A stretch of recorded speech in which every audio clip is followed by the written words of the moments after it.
Un saludo para todos. Hoy nos encontramos en nuestro podcast Conciencia Más Vida con un invitado muy especial, William Castillo.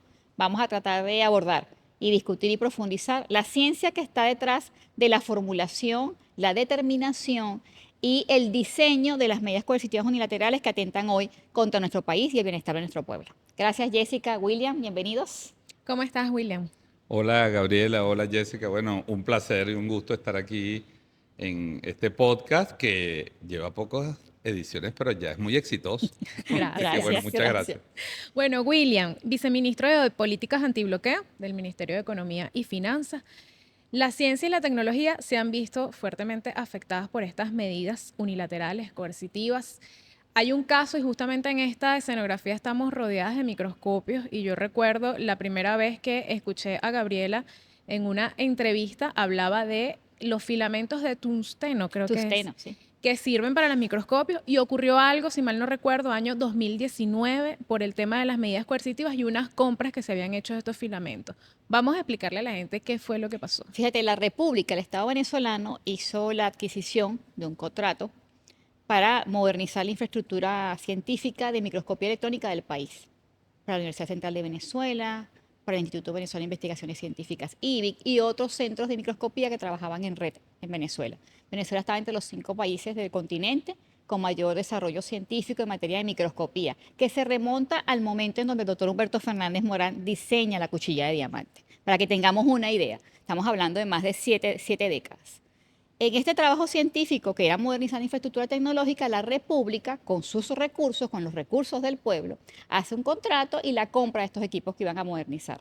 ¿Qué sucedió? Que la empresa Thermo Fisher, que es una transnacional norteamericana, niega entonces la entrega de los filamentos de tungsteno, que es el pequeño herramienta que permite la emisión de los electrones para que los microscopios funcionen. Hoy están los microscopios, pero sin los filamentos, por lo tanto no hay emisión de electrones. No pueden ser encendidos, no podemos hacer estudios de microscopía electrónica y afecta la capacidad científica nacional, pero además el análisis de materiales que pueden ser análisis de metales, podemos determinar plomo en sangre en el caso de contaminación por plomo en una persona, el estudio de los virus, los tejidos, etcétera. Entonces la afectación también es en el sistema de salud, en el sistema industrial. Hay países cuyos indicadores de desarrollo productivo se miden por el número de microscopios electrónicos dispuestos para hacer el acompañamiento de los sistemas de control de calidad, de circuitos, de microchip, etcétera. Entonces, en ese momento, con la visita de la relatora Elena Duhan a Venezuela, que venía como parte de las Naciones Unidas a evaluar el efecto de las medidas coercitivas unilaterales en el país, estábamos un grupo de personalidades, educadores, ministros, científicos, ambientalistas, movimientos sociales, demostrando la evidencia con ciencia, con tecnología, con metódica, con estadística, de cómo estaban esas medidas afectando el país. Y ella tuvo la oportunidad de recibir los expedientes de los microscopios electrónicos y meses después se pronuncia con un informe, un sendo informe técnico, en donde plantea en más de 11 páginas el contrato y la violación de los derechos de la República. Este es un contrato que la República pagó completamente y que hoy, por supuesto, como puedes ver, 7 años después no tenemos acceso a ese equipamiento tecnológico. La formación del talento humano, la pandemia para estudiar el COVID en los tejidos. Hubiese sido fundamental tener nosotros los microscopios activos y además no perder la capacidad instalada que está en el país. Insisto, la ciencia forma parte de los procesos productivos, de los procesos que definen el progreso, que definen el futuro, pero además un estado de bienestar en donde el pensamiento, la creación, la inventiva forma parte de la agenda del pueblo. William, yo sé que se ha hablado mucho de esto, pero si tuviéramos que explicarle a la gente cómo es hacer una transacción, una adquisición de este tipo en un país sancionado, a diferencia de uno que no lo está, ¿cuáles son las principales diferencias que hallamos allí? Es decir, si uno va a hacer una transacción, uno generalmente ubica a un proveedor, ves el costo, lo cancelas, recibes lo que compraste. ¿Cómo es para Venezuela este proceso? Sí, fíjate, es muy importante que la gente sepa esto porque el caso de los microscopios, que es un caso, eso podríamos casi que modélico, ¿no? Por eso impactó tanto a la relatora Elena Dujan cuando se le presentaron las evidencias. Ella ha insistido, incluso después de ese informe, Gabriela, Jessica, ha insistido en declaraciones públicas, ha tocado el tema de los microscopios, porque ella quedó muy tocada y decía, pero ¿cómo se puede afectar al sector científico de un país? O sea, ¿qué tiene que ver eso con la sanción a un gobierno, a unas autoridades políticas o a unas autoridades militares? Aunque todas esas acusaciones sean falsas, pero ¿qué tiene que ver eso con el desarrollo de la ciencia? Fíjate. La vicepresidenta ejecutiva, Delcy Rodríguez, ha usado una expresión que a mí me parece muy clara. Ella dice que con un botón se bloquean todas las transacciones financieras de un país. Y eso fue lo que pasó en el 2017, un organismo llamado la FinCEN, que es el organismo que en teoría debe controlar el blanqueo de capitales, el lavado de dinero en el sistema financiero, emitió una alerta. Ni siquiera se trata de una sanción, sino es un aviso público que está en su página web todavía colgada porque no la ha quitado. Y en esa alerta ya dicen, alertamos a todos los bancos del mundo de las transacciones del gobierno de Venezuela. Sospechamos de corrupción, sospechamos de financiamiento al terrorismo. Por lo tanto, recomendamos que se revisen todas las transacciones que digan gobierno de Venezuela, ministerios, bancos centrales, etc. ¿Qué hicieron los bancos? ¿Qué hicieron los miles de bancos en el mundo? No revisaron las transacciones, las bloquearon todas, como una forma de defenderse, pues como una forma de decir, mira, ¿sabes qué? Yo no voy a estar revisando transacción por transacción, porque si se me pasa una... Esta recomendación suena a amenaza, además, ¿no? Exactamente. Y por ese hecho, por eso ella dice, con un botón, nos dejaron de facto, de hecho, fuera del sistema SWIFT. Es decir, no nos dan un SWIFT para certificar, que es lo que hace el SWIFT. Exactamente. Certifica al emisor y certifica al receptor de la transferencia que el dinero es limpio. Entonces, sin que ni el SWIFT emitiera nada, sin que ningún organismo financiero internacional, sin que Naciones Unidas se expresara sobre esto, al cual le hemos pedido varias veces que se manifieste sobre esta injusticia, simplemente yo decía, no, es que eso no es una sanción, eso es una recomendación. Y ahí empezó todo el tema del bloqueo de cuentas, el bloqueo de transferencias. Vino el bloqueo de transferencias para las vacunas, primero para el programa de vacunación del año 2017, la cloroquina para los programas antimaláricos, después el tema de la insulina. Es decir, se empezaron a bloquear transacciones que eran esenciales para el sector científico, para el sector salud y para el sector alimentario. Y eso va derivando, por supuesto, de una cantidad de efectos que hemos visto. Entonces, claro, tú dices, ¿cuál es la diferencia? Bueno, que cualquier país tiene derecho a su comercio exterior, a su libre transacción y efectivamente una transacción, por ejemplo, el Banco Central, un banco tiene derecho a revisarla, está bien, pero no a bloquear todas las transacciones de un país de la noche a la mañana porque un organismo de Estados Unidos lo diga. Ese dinero que se invirtió en estos filamentos nunca fue devuelto a Venezuela. No, nunca fue devuelto. Tampoco llegaron los filamentos. Tampoco llegaron los Pero filamentos. usted también decía que obligaban al país a firmar una especie de declaración donde se decía que esto no iba a ser utilizado para Sí. bioterrorismo. Fíjate, cuando uno adquiere un equipo tecnológico y unos reactivos y unos insumos, uno declara los fines a lo que es la compra. Entonces, tú compras las vacunas van para la salud de los niños. Entonces, ahí queda el contrato, la república, los costos, la distribución y la responsabilidad. Luego queda del Estado de garantizar la distribución y la aplicación en el país. ¿Qué sucede con los microscopios y con los equipos tecnológicos? Que las empresas, queriendo resguardarse, ¿ok?, de un efecto colateral producto de esa medida coercitiva dictada hacia el país, te pone un enunciado de que te está comercializando, por ejemplo, unos equipos para hacer difracción de rayos X y que esos equipos no serán usados para el bioterrorismo, como lo dice la medida que nos lanzaron en el 2017 contra la República, que no van a ser usados para el terrorismo, que no van a ser usados para el lavado de dinero, que no va a ser usado para el narcotráfico, y tú dices, ya va, pero esto es un equipo de difracción de rayos X. ¿Cómo puede ser utilizado No, pero para eso? Gabriela, esto ¿Qué es una cosa, explicación tiene esta? es una cosa que Partes de la que- culpabilidad de claro, algo que... que atraviesa la lógica y raya en el absurdo. Mira, los que han viajado a los Estados Unidos, tú llenas un formulario en el avión que dice, ¿usted viene a poner una bomba? No. No. ¿Usted viene a matar al presidente de los Estados Unidos? ¿Usted está asociado al grupo terrorista? El que ponga que sí, lo llevan directo a la silla eléctrica. Entonces Claro. tú le vas a pedir a un organismo científico de un país, a Claro. un Sí, ministerio sí, de sí. ciencia que tiene que además que cumplir Claro. compromisos internacionales, que ya ha firmado esas convenciones contra el bioterrorismo. Diga si usted piensa darle esto a los terroristas para que ataquen. No, por favor, o sea, es una forma de agresión simbólica, ¿ves? Claro, Es una claro. forma de desprecio a los países sancionados, porque es una forma incluso, Gabriela, yo diría, que buscan humillar Claro la que sí. identidad de un Estado, ¿ves? Porque ¿cómo te van a poner a firmar eso? Es obvio que tú no lo vas a hacer. Claro. Y por supuesto, si algún día un científico violara sus normas éticas, Claro. bueno, sería castigado como persona, pero no puede ser castigado el Para país. eso hay un estamento y una ley en el Estado. Fíjate que lo delicado de las sanciones, y yo quiero rescatar este principio porque lo he discutido mucho con William, es que las sanciones responden a unos tanques de pensamiento, a una epistemología, a un estudio científico, técnico, de los patrones de consumo, de los hábitos de los venezolanos, de lo que disfrutamos, de lo que usamos por las redes sociales, de qué nos gusta comer, de qué elementos requerimos para el aparato productivo nacional, porque tú puedes decir, bueno, afectaron los microscopios electrónicos, sí, yo te puedo decir también los repuestos de los sistemas de transporte logísticos, de gandolas, camiones, sistemas de refrigeración, del sistema eléctrico nacional. Entonces estamos hablando de cadenas de frío para las vacunas y no quieres entonces garantizar los repuestos para que garanticemos el suministro eléctrico. Entonces vas como evaluando la estructura del Estado, la institucionalidad del Estado y orquestando dónde vas a disparar. El presidente Nicolás dice, son unos dardos, son unos misiles para afectar el bienestar del pueblo. Están diseñados así, son elementos de guerra. Yo creo que inclusive cuando formulan las medidas coercitivas unilaterales hacia Venezuela es un acto de terrorismo, porque fue negarle las vacunas en el año 2017 a los niños que estaban naciendo en el país. Y yo siempre en todos los espacios lo denuncio. Y hoy pudiese denunciar que estamos con la Organización Panamericana de la Salud queriendo adquirir los medicamentos y los complementos alimenticios de los neonatales que nacen con errores innatos del metabolismo y que se han hecho 3 consultas a la OPS y a la OPS nadie le quiere comercializar estos productos que nada más se producen en Dinamarca. Entonces estos niños que nacen con una condición genética tienen una sentencia producto de las medidas coercitivas unilaterales que atenta contra la vida.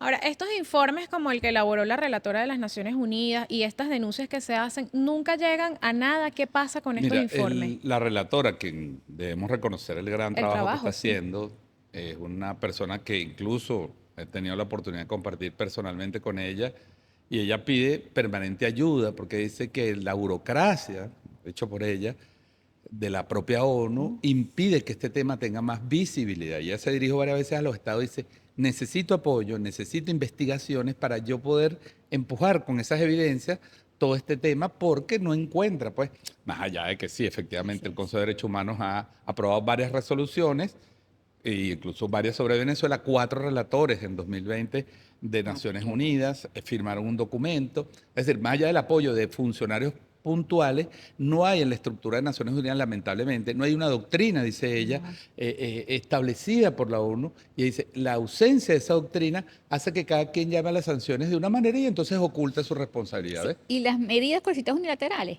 que tienen unos más o menos 60 años, pudiésemos decirlo, el último medio siglo. Con fuerza los últimos 60 años. El origen está, digamos, en la Primera Guerra Mundial, en una ley que se llama Ley de Comercio con el Enemigo, que obviamente prohibió comerciar con los enemigos de Estados Unidos. Y ahí se inicia. Pero, digamos, después de la Segunda Guerra Mundial es que se convierte en esto una política. Desde la Segunda Guerra Mundial, Gabriela, para que tengas una idea, más de 250.000 medidas coercitivas se han lanzado en el mundo. ¿Tú entiendes que eso es una medida proimperialista? Claro. Que atenta contra la expresión y la diversidad de los pueblos, que no responden a los intereses del capitalismo imperialista, del modelo hegemónico, que piensan diferente. Claro. Sí. William, desde el observatorio y desde el viceministerio, todos estos trabajos que ustedes han hecho de investigación, ¿han determinado cuáles sectores, si es que es así, han sido más afectados que otros en Venezuela? ¿Cuáles han sido los más golpeados? Sí, quiero para responder esa pregunta completar un poco lo que decía Conectar. Gabriela, conectar con lo que decía Gabriela. Hay un diseño detrás de la sanción. O sea, esto no son medidas parciales. Primero es una política exterior, una política del Estado norteamericano. Y la han ejecutado. En el caso de Venezuela, nosotros en diciembre de este año, Gabriela, lamentablemente la fecha en que se cumplen 10 años del inicio, de acuerdo a la visión de Venezuela, del bloqueo, que es la aprobación de la ley de defensa, defensa, entre comillas, de la sociedad civil en Venezuela por parte del Congreso de Estados Unidos, y se aprobó el 18 de diciembre, que es el día de mi cumpleaños, por eso nunca lo olvidaré. Lamentablemente, este diciembre, cuando vaya a celebrar mi cumpleaños, tengo que acordarme que se cumplen 10 años de esa ley. En esa ley ya se habla de sancionar a Venezuela, ya se habla incluso, yo te lo contaba, Gabriela, una vez, ¿te acuerdas? Ya se habla de intervenir el Internet en Venezuela, porque ellos leían que el gobierno venezolano estaba controlando el Internet, entonces, y ellos hablan de tecnologías elusivas, es decir, tecnologías que violen las leyes venezolanas para ofrecer Internet. Imagínate que Elon Musk feliz con ese tipo de cosas. Entonces, lo que te trato de decir con eso, los sectores afectados, ellos estudiaron la economía venezolana. Sí. En una primera fase interna, los patrones de consumo. Fíjense que antes de que se dictaran las sanciones, 2016, 2015, 2014, empezó a escasear aquí Los productos de higiene personal. los productos de higiene personal. Imagínate el pueblo venezolano en general y las mujeres Las venezolanas en mujeres, general claro. que son, bueno, amantes y además valoran muchísimo el cuidado personal, empiezan a desaparecieron las toallas sanitarias, desapareció el papel La crema higiénico. dental, el Y higiénico, se jabones de construyó una baño. narrativa que, repito, esas fueron empresas que dejaron de producir en Venezuela, se fueron de Venezuela, dejaron de vender la materia prima a sus proveedores internos y por supuesto todo eso generó en la escasez. Y luego fueron por la gran economía. Cuando vieron que pasaron 2 años y no pudieron con esa campaña interna, entonces se fueron a las grandes sanciones. Dos sectores fundamentales: petróleo, que es el corazón de la Claro, y producción las de empresas. divisas, ¿verdad? PDVSA, y entonces se le dictan 2017-2019 el periodo de máxima presión, casi 400 medidas contra PDVSA, y luego está el sector financiero. O sea, bloqueemos las cuentas, bloqueemos el dinero, no le hacemos la transacción, pero además nos quedamos con el dinero, Se porque quedan los con el bancos dinero. interpretan que devolverle el dinero es un acto de beneficiar al gobierno venezolano y por lo tanto podrían ser sancionados. Aquí es muy importante que la gente que ve este podcast sepa una cosa. El reglamento de sanciones, porque además existe un reglamento Un en Estados Unidos, reglamento. cómo aplicar la sanción a Venezuela. Si usted tiene una duda, vaya al reglamento. Una receta. Es una receta. receta. Entonces el reglamento dice castigos a los que violen las sanciones de Venezuela. Castigos penales, hasta 20 años de cárcel por cada violación. Y castigos pecuniarios, hasta $1.000.000 por cada violación a las sanciones. Es decir, que una empresa petrolera, por ejemplo, que está haciendo una transacción, o una empresa que nos está vendiendo un repuesto, dice, oye, yo Farmacéutica, una violé farmacéutica. 2 sanciones. Imagínate, le pueden salir 40 años al presidente de esa empresa o $2.000.000. Entonces, claro, la gente, Coaccionas. es Claro. una coacción, es una política que nosotros llamamos una política de mafia. Claro. Uno de los sectores que se vio bien afectado con todo este tema ha sido el sector de la tecnología, ¿no? Nosotros hemos sufrido mucho, mencionaba William, el tema del internet, todo el tema de la telefonía. Incluso yo lo relacionaba cuando escuchaba a la física venezolana Ana María Font, cuando se recibió su premio. Ella hablaba de todos los beneficios de los investigadores venezolanos, la cooperación, toda nuestra forma de ser, el ímpetu, lo novedoso, pero también decía que hacer investigaciones en Venezuela era difícil porque hay unos equipos que se quedaron obsoletos dado todo este contexto y también por el tema de lo inestable que pueden llegar a ser nuestras telecomunicaciones. Yo sé que usted también ha estado vinculada con el tema CanTV en algún momento. ¿Cómo ha sido el impacto también de estas medidas contra este sector de las Fíjate, es comunicaciones? transversal, porque la tecnología es transversal a todos los sectores. Así es. Para la industria petroquímica Claro. requerimos tecnología, equipos de medición, de análisis de control de calidad. Para la industria agroalimentaria lo vimos en los empaques, La salud. ajá, en los aditivos químicos que tienes de repente para preservar, para que no nazcan hongos. Luego lo ves en todos los medicamentos, en el motor farmacéutico, y lo vivimos con el desabastecimiento que causó las sanciones sobre el motor farmacéutico. No les vendían las materias primas, no les vendían los blisters, no vendían las cápsulas. Entonces, ¿cómo formulas en un país? Entonces, como es transversal la tecnología, se fue afectando cada uno de los 18 motores de la agenda económica bolivariana, porque hasta es turismo. Si tú le dices a la gente que ese es un país que promueve el terrorismo, Claro. cualquier ¿Quién turista, va a ir? aunque vea el Ollantaypuy y diga qué hermoso es esto, dice no puedo ir para allá porque quien dice ser el líder del mundo me señala que es un país terrorista. Entonces vas estigmatizando el país, vas estigmatizando al pueblo, vas afectando inclusive la moral del pueblo, porque el pueblo dice, ¿por qué me estás haciendo daño a mí? ¿Por qué me haces daño a mí? Entonces el gobierno bolivariano, ¿que ha hecho? Promover la ciencia nacional, la organización de nuestro pueblo, reivindicar nuestros valores nacionalistas, entendiendo lo complejo del sistema de sanciones desarrollado por el gobierno de los Estados Unidos. En el caso de CanTV y Movilnet, tuvimos como 8 años sin poder comprar fibra óptica. Entre 5 y 8 años sin poder comprar fibra óptica.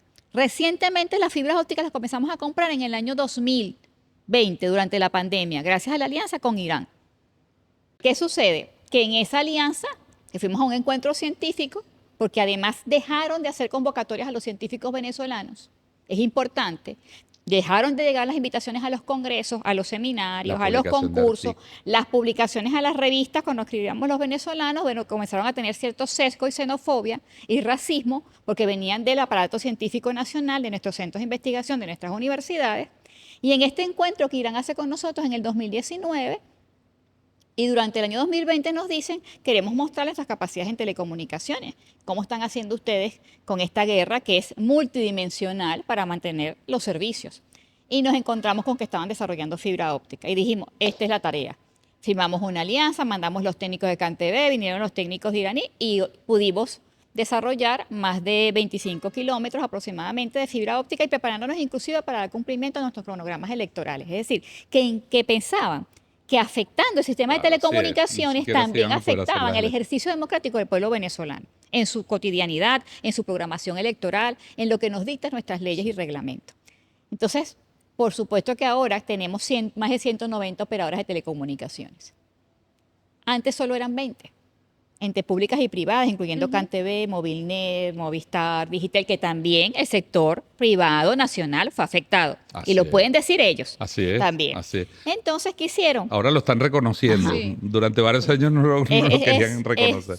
Es de humanos reconocer, Claro, si sea está bien. tarde. Y es de sabio Sí. rectificar. Y en esta tarea, ¿qué pasó? Bueno, se comenzó a organizar el aparato productivo nacional, la inversión privada nacional, y hoy hay más de 190 operadores de telecomunicaciones en el país que están atendiendo esas zonas de silencio que nosotros como Estado, al no tener todos los ingresos de la República porque están afectados por las medidas coercitivas unilaterales, tenemos entonces la compañía de otros venezolanos que dicen, con esta pequeña empresa de telecomunicaciones, yo puedo conectar de repente Bellomonte o Santa Cruz de Mora en Mérida o Yaguaraparo en Sucre. Esa es parte de la tarea de reconstruir nuestras capacidades, desde la ciencia, desde la dignidad de nuestro pueblo, la voluntad, la organización y el sector productivo privado, también entendiendo que las sanciones no son solo nuestro modelo político, es a cada uno de los venezolanos con nombre y apellido. Sí. Y para complementar esto, nosotros hemos levantado algunos casos, bueno, algunos me los ha dicho una querida amiga mía que se llama Gabriela Jiménez y me ha ilustrado sobre este tema.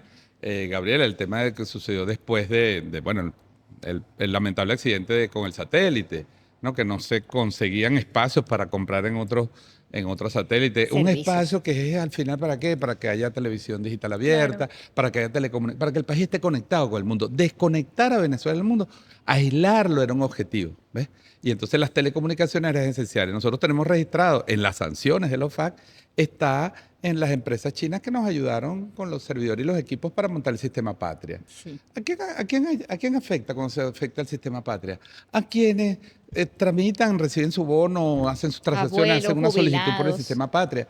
Entonces, la empresa simplemente por ser proveedora de alguna tecnología de Venezuela era sancionada.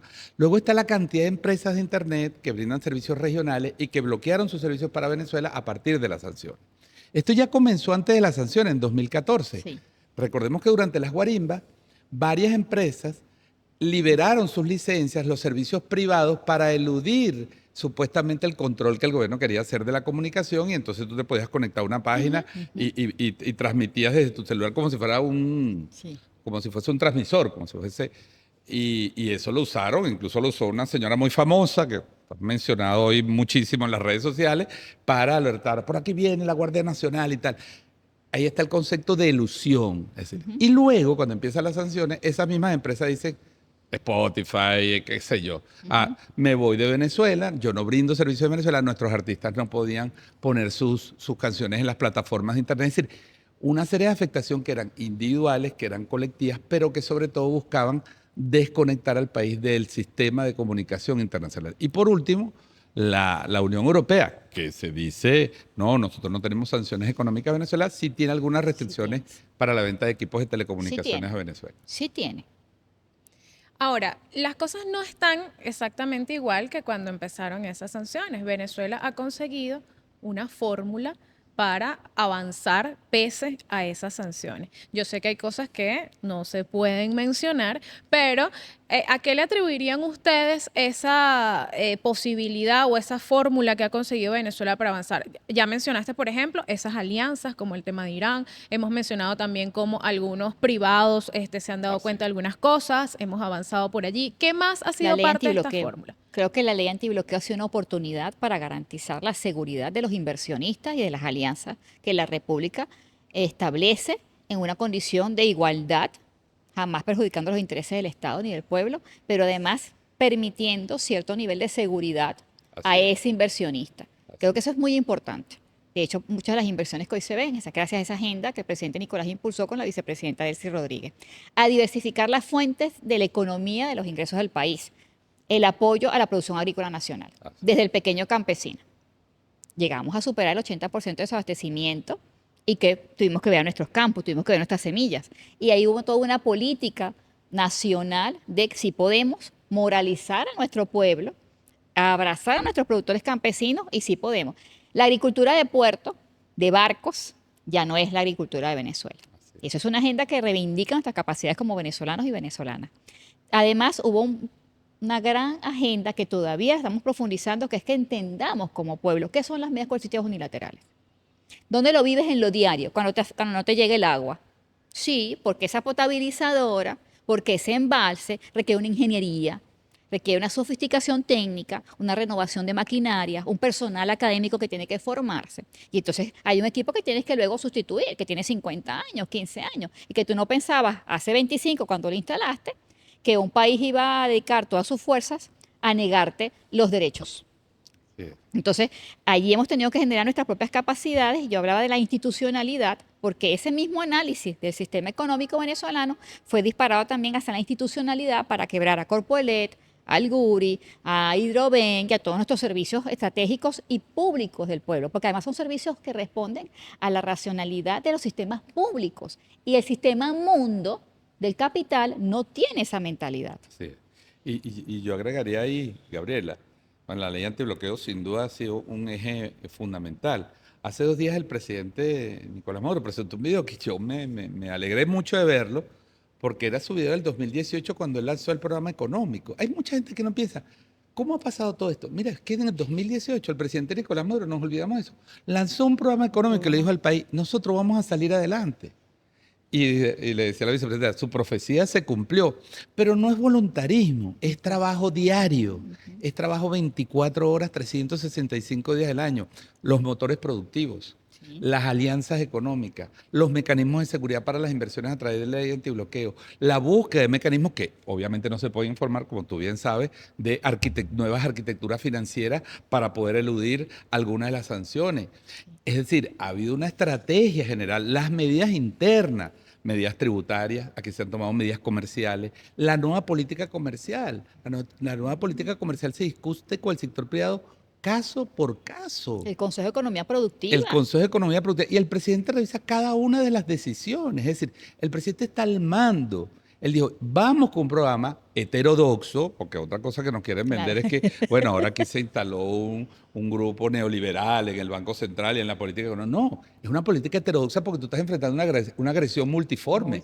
Tú tienes que adaptar, si te metes por aquí, mañana a lo mejor te tienes que meter por otro lado.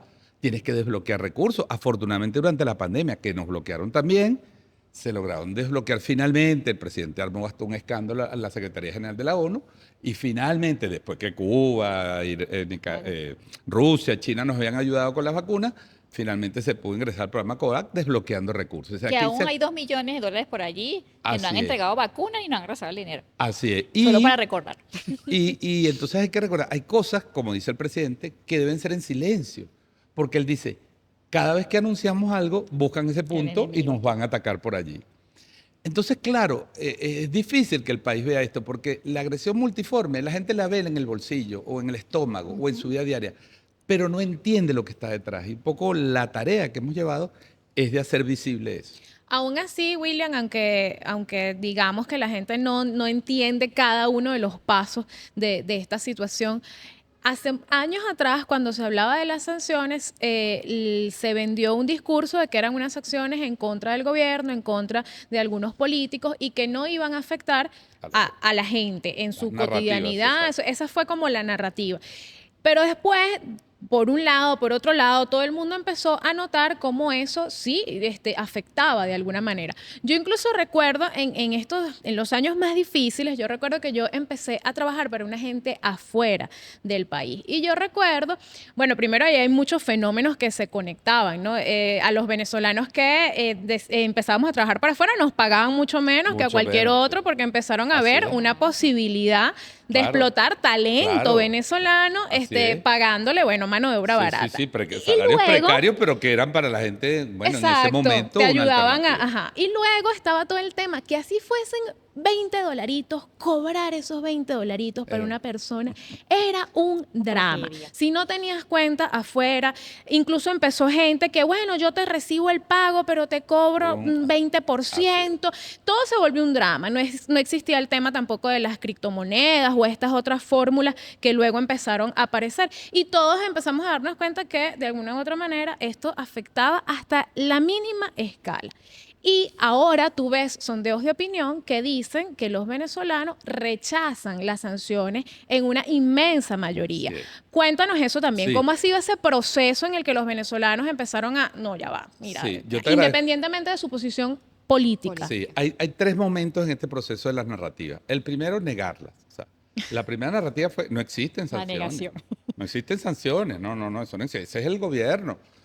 Y el Estado Unido decía, no, estos son contra Maduro y la Fuerza Armada. Fíjense que las primeras medidas directas es contra el ministro de la Defensa, contra el alto mando militar, para buscar dividir la Fuerza Armada, pues, para ablandarla. No lo lograron, evidentemente. Y luego van por las autoridades políticas, las autoridades económicas, y después van por el Banco Central, Ministerio de Finanzas, Ministerio de Alimentación, y van expandiéndose. El segundo momento es, existen, pero no tienen tantos efectos.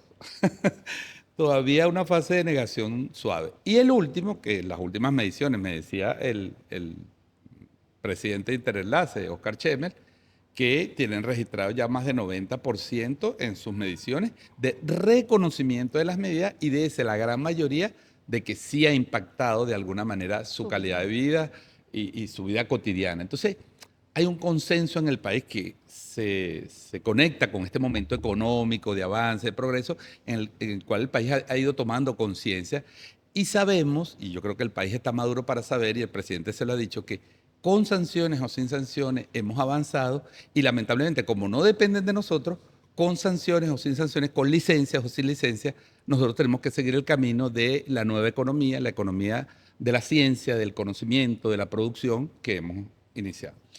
Gabriela, en eso de la ciencia, el conocimiento, nosotros vivimos, bueno, todo ese proceso también de migración motivado por todo este tema. También hubo fuga de cerebros, ¿no? ¿Cómo vivió el sector ciencia este proceso y se ha revertido también ese proceso de fuga de cerebros en esta materia? Sí, que por supuesto, como todo sector especializado, se le vendió la oportunidad de que afuera iba a estar mejor que en Venezuela, de que no iba a hacer las colas por el papel higiénico, por ejemplo. Eso fue lo que la oposición le decía a nuestros jóvenes y a las familias, pues. Me iría demasiado, que Me empezó iría siendo un demasiado, chiste, sí. pero Me acabas de recordar se esa convirtió en una frase. política, en una estrategia. Sí, Pues. sí. De unos agentes desestabilizadores que ni siquiera merecen ser venezolanos. No merecen ser venezolanos, esos ciudadanos. Y el sector científico se vio afectado porque es un talento muy especializado. Yo voy a confirmarte algo que sé que nuestro pueblo lo sabe. Los científicos y las científicas de Venezuela nos formamos en las universidades públicas del país. Nosotros no vamos a las universidades privadas.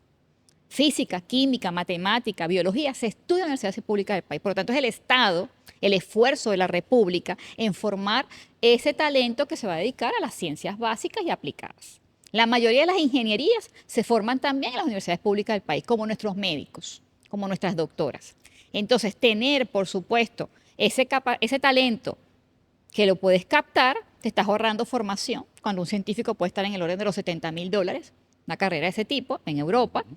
Te estás ahorrando la inversión en docentes, en infraestructura científica, en laboratorios, en reactivos y en dotación. Y además vas quebrando la reserva de talento generacional que debes garantizar para que, como una pared, cada bloque esté en su lugar. Y en la medida en que vas renovando los bloques, nosotros también vamos envejeciendo como el ciclo de vida que está determinado en la humanidad. ¿Qué sucede con esto? Que entonces tienes un grupo de científicos que se fueron del país, que están a la mayoría en contacto con nosotros, con su ministerio, con sus centros de investigación. Algunos de ellos han regresado de Argentina, han regresado de Perú, de Bolivia, de Colombia, de Chile. Algunos cuantos de ellos a Libia, a nuestros centros de investigación, a La Habana inclusive. ¿Por qué? Bueno, porque hay un tema de identidad, hay un tema de no sentirse eternamente extranjero, de que nuestra idiosincrasia y que tenemos un vínculo muy familiar, los venezolanos somos muy familiares, y que ha hecho la agenda económica bolivariana una serie de transformaciones a pesar del efecto de las medidas coercitivas unilaterales. Y la gente viene a Venezuela y ve un país en paz, que no es algo que puedes ver en el resto del continente en este momento. Entonces tú caminas por las calles y vas con tu teléfono celular y te pregunta un argentino, oye Gabriela, pero tú vas aquí hablando con tu teléfono celular, no te pasa nada. Aquí al frente, en la calle, están las sombrillas a las 8 de la noche. Y yo le digo, no me pasa nada, aquí nadie me va a robar el teléfono. Es que en Venezuela nos han dicho que roban, que... Y yo le digo, mira, camina al metro sin problema, móntate conmigo en el metro de Caracas. Parte de la construcción en las narrativas fue esa, o sea, el Estado Claro. fallido, el estado de la hambruna, donde no se va a poder vivir, y bueno, obviamente eso incidió en muchos profesionales, jóvenes o no tan jóvenes también, que vieron una oportunidad. Fíjense que hay algunos datos sueltos, esto es una investigación que habría que hacer mucho más. Nosotros hemos propuesto a Cancillería iniciar un gran proceso de investigación sobre el tema de la migración, porque hay un hecho importante. Cuando un país sufre un proceso, más allá de que nosotros negamos esas cifras para nosotros infladas de 8 millones, de 7 millones, Estrafalarias. estrafalarias, pero evidentemente hubo una migración muy importante. Cuando un país tiene en tan poco tiempo un proceso de migración tan grande, ya se conforma un país de migrantes. Es decir, nosotros tenemos que hacer una política del futuro de atender a nuestros migrantes afuera, porque hay gente que no va a regresar aún si estamos creciendo 10% o como en la economía china.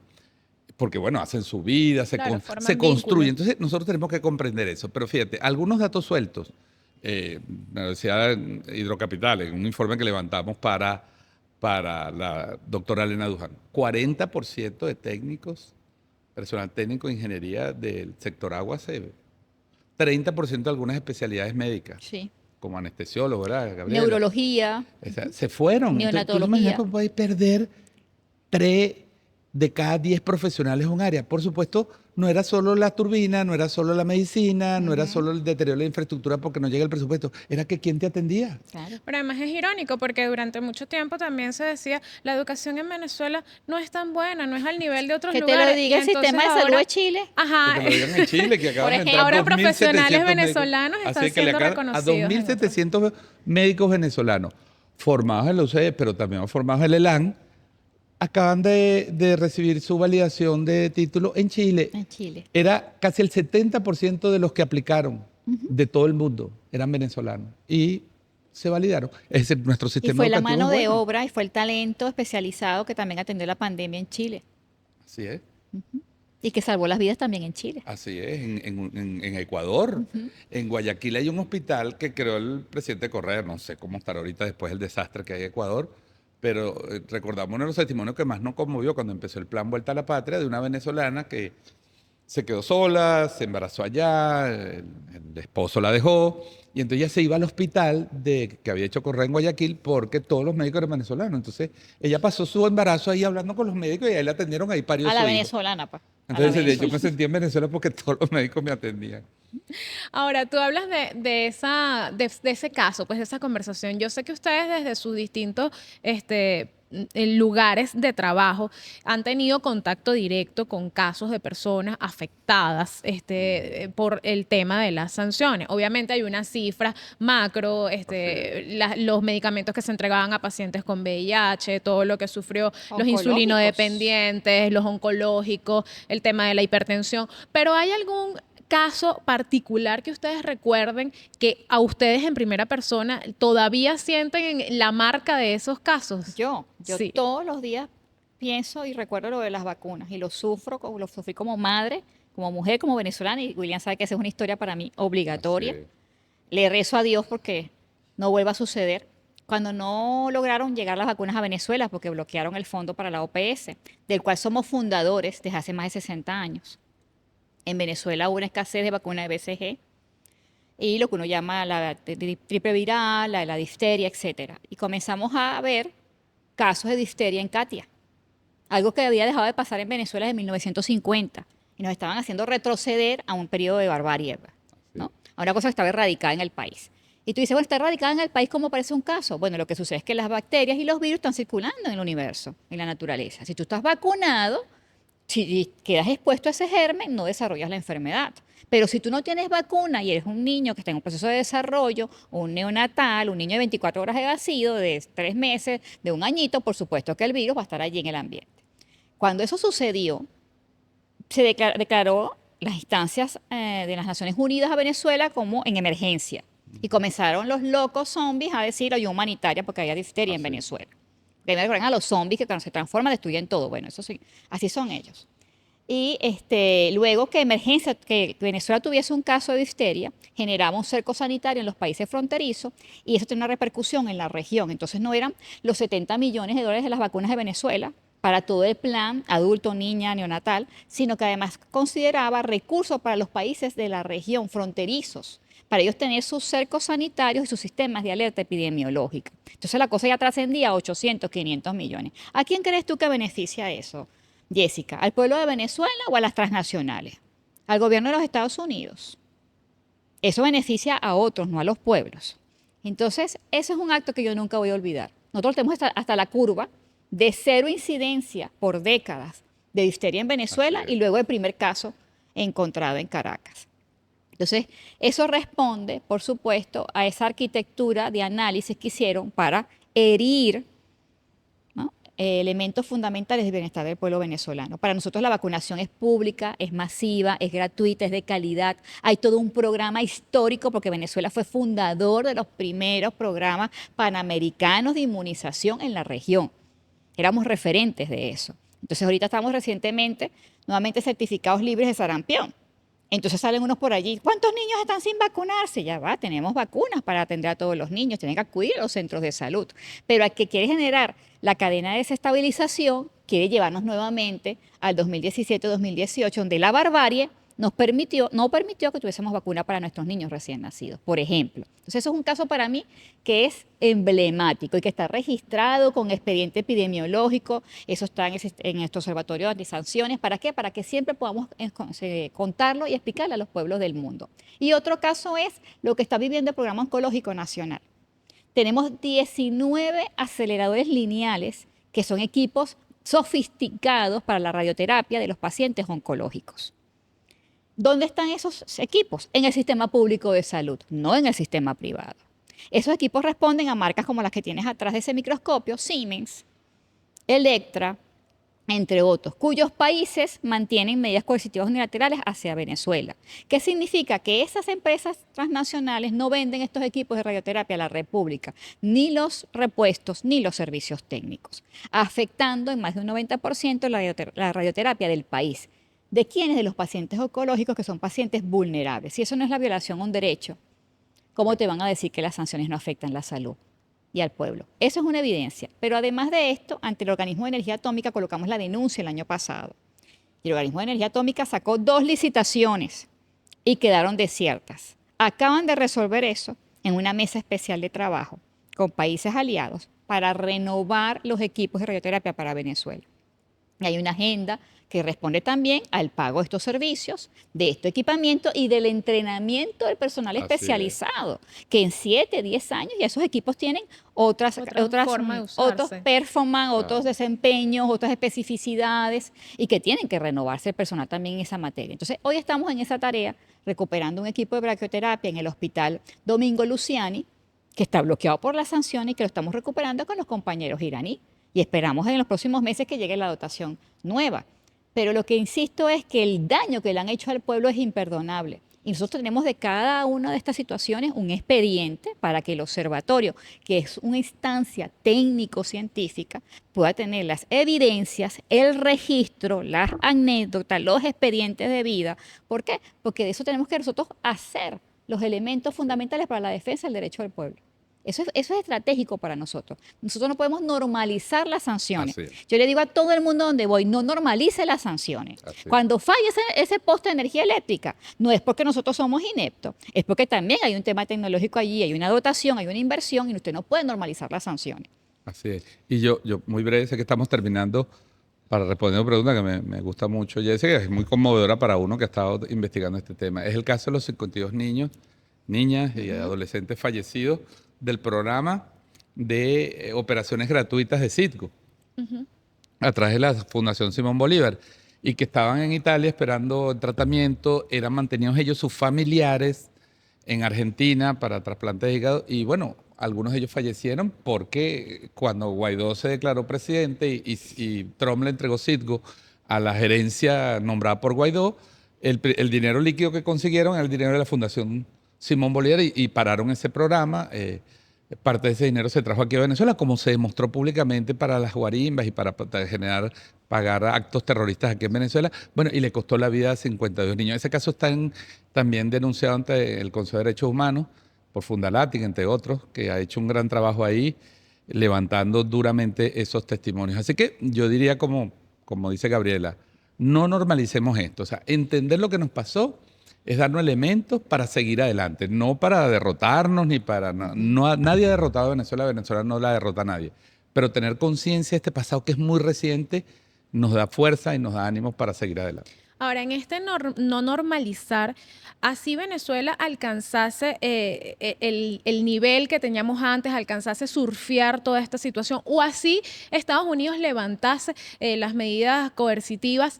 Hay un daño que ya es irreparable, ¿no? Me lo decías incluso Las antes de vidas empezar humanas, a grabar. así es. Las vidas humanas, ¿qué más podríamos agregar ahí? Los costos, claro, el dinero retenido, claro, perdido. Y los años de recuperación. Y los años. Venezuela está en pleno proceso de recuperación y cada vez ese proceso se acelera. Tenemos la ventaja de que tenemos una industria, la industria petrolera, gasífera, petroquímica, que si logramos recuperar totalmente, se pueden revertir muchos de los efectos rápidamente. Pero los costos de inversión para la recuperación petrolera, los costos de pérdidas en vidas humanas, los costos de pérdida en gestión pública, los años perdidos, es decir, nos van a tomar un tiempo. Volver al nivel de 2012, 2013, bueno, cuando el comandante Chávez dirigía el país. Sin embargo, nadie esperaba este milagro de la recuperación de Venezuela en 5 años. Y por eso yo creo que hay que darle créditos a quien honor merece. Sí. Y el presidente de la República, que es el gran arquitecto de esta política antibloqueo, que es el gran diseñador de la política económica, es el que estaba al frente y es el que ha diseñado este programa de recuperación, que yo creo que le da perspectivas de felicidad y bienestar a los venezolanos en los próximos años. Sí, estoy convencida, coincido con William. El presidente Nicolás nos dice qué más podemos hacer. Yo le digo siempre más ciencia, más trabajo. Y durante la pandemia nos preguntaba diariamente en las reuniones de la Comisión Presidencial del COVID qué más podemos hacer. Es decir, que no es una persona que se conforma con lo que hoy tenemos, sabe, por supuesto, y reconoce las dificultades, pero no se ha dejado disminuir, por el contrario, ha estimulado al pueblo a continuar. Y ahí hay un elemento de la esperanza. Eso también nos define como venezolanos y como venezolanas. Nuestro sentido del humor, el presidente tiene un extraordinario sentido del humor. Y en ese momento uno se siente acompañado, estimulado, si podemos, o sea, no estamos solos. Y eso es quizás el mejor referente que tenemos nosotros para seguir haciendo más ciencia, haciendo más trabajo de investigación para comprender las sanciones y otros intríngulis que hay, inclusive cómo nosotros podemos revertir los daños. Yo creo que el talento venezolano es la mejor herramienta que tenemos para ello y continuar la agenda económica, la política de agenda económica de transformación y diversificación de la economía. Gabriela, si tuvieras que darle un mensaje a esos venezolanos de cualquier tendencia política que de una u otra forma han sido afectados por este tema de las sanciones y que quizás ahorita sienten también un poco de miedo con este retorno, esta reimposición de las sanciones petroleras, la licencia 44A, ¿qué mensaje le podríamos dar? Que creo en cada uno de los venezolanos como creo en mí, que creo en Venezuela como creo en mis hijos cuando están corriendo, que creo en nuestra fuerza, en nuestra capacidad, en nuestra moral, en nuestro compromiso con el país y que un país lo hacemos todos, lo hacemos todas. Sí. Y que este esfuerzo de recuperación está reflejado en los campesinos, en la empresa privada, en los académicos, en los médicos integrales comunitarios, en los artistas plásticos, en la poesía. ¿Acaso cuando tú ves en un acto cultural nuestro de la gran misión Viva Venezuela, a las burriquitas bailando, esos colores, de repente la canción del papagayo, y luego te consigues un amigo y te tomas un guayoyo? ¿Qué estás haciendo allí? Un acto de fe, porque tú crees en Venezuela como crees en ti. Y yo simplemente les digo, creamos en nosotros. Tenemos al presidente para esta tarea, tenemos al equipo de gobierno para esta tarea, y tenemos la voluntad de todo el pueblo venezolano, creer en nosotros y seguir andando. William, tus palabras. Yo diría para completar, porque Gabriela... Demasiada poesía, a mí siempre me deja así con un final chucuto. Sí, yo diría que el creer en nosotros es también una conciencia. Es fe, pero también es una conciencia. Hay un proyecto de país, hay un plan de la patria, hay una visión. No hay ningún sector social del país que fuera de la Revolución Bolivariana que le haya planteado al país un programa para los próximos 7 años. Sí. Así que tenemos herramientas, tenemos conocimiento, tenemos talento, tenemos fe y creemos en nosotros. Yo creo que tenemos todas las condiciones para avanzar con sanciones o sin sanciones. La victoria es nuestra. Gracias, William, por habernos acompañado en este episodio. Muy Gracias, agradecido, Gabriela. Suscríbanse a nuestro canal de YouTube Minci Venezuela, síganos a través de nuestras redes sociales y nos volvemos a encontrar el próximo martes a las 8 de la noche. Allá. Vamos.